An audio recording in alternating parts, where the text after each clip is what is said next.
C'est l'exposition gratuite du moment à Paris. Jusqu'au 24 septembre, une chasse au trésor géante vous attend dans la Ville Lumière.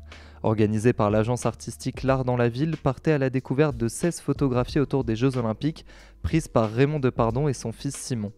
Un voyage entre tradition et modernité présidé par David Hervé Boutin, tombé dans la marmite de l'art dès son plus jeune âge. C'est une passion pour mon associé et moi, puisqu'on a été tous les deux, on a eu cette chance d'avoir été élevés par des mères qui adoraient l'art et qui nous ont, depuis notre plus jeune âge, amenés dans des expositions, des ateliers d'artistes, des galeries.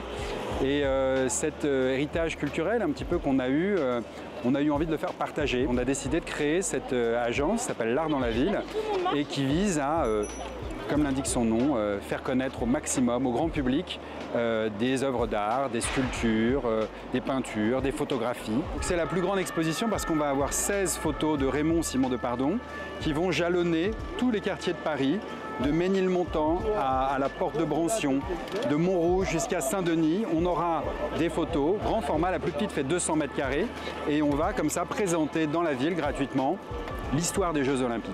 Toutes ces photos, en fait, on les a conçues comme un parcours unique dans la ville avec à chaque fois du contenu embarqué.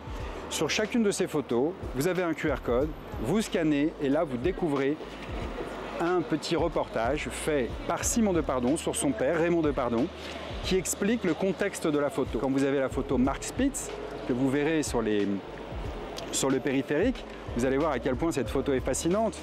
Mark Spitz, en 72 à Munich, au moment de gagner sa 7e médaille d'or, sort de l'eau et là est emporté par la CIA qui le rapatrie d'urgence aux États-Unis parce qu'il est juif et parce que l'organisation terroriste Septembre Noir a pris en otage l'équipe israélienne. Et donc les Jeux en sont complètement bouleversés. Raymond Depardon était un photographe qui a 82 ans, qui a été un des rares photographes français iconiques à avoir couvert beaucoup de Jeux Olympiques. À 22 ans, il est envoyé sur ses premières Olympiades, Tokyo 64. Il a 22 ans et il s'éclate et il va être nommé pour être envoyé à Mexico 68. C'est rare d'avoir un photographe avec cet œil qui a pris autant de photos noir et blanc.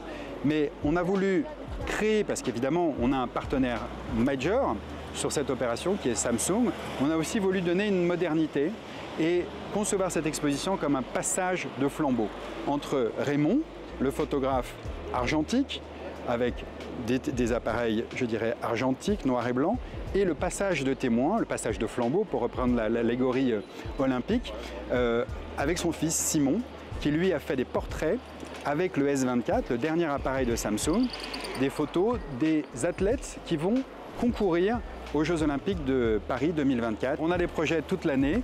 Je vous invite à nous suivre sur l'artdanslaville.com. On a beaucoup d'autres projets à Paris et en province. L'idée étant toujours pour nous de mettre de l'art dans la ville, d'apporter de l'art là où il n'y en a pas, de manière gratuite et toujours avec cet axe de médiation, pour nous qui est très important. L'idée n'est pas de faire un art excluant. L'idée c'est de rapprocher les gens de l'art et leur donner les moyens de s'y intéresser.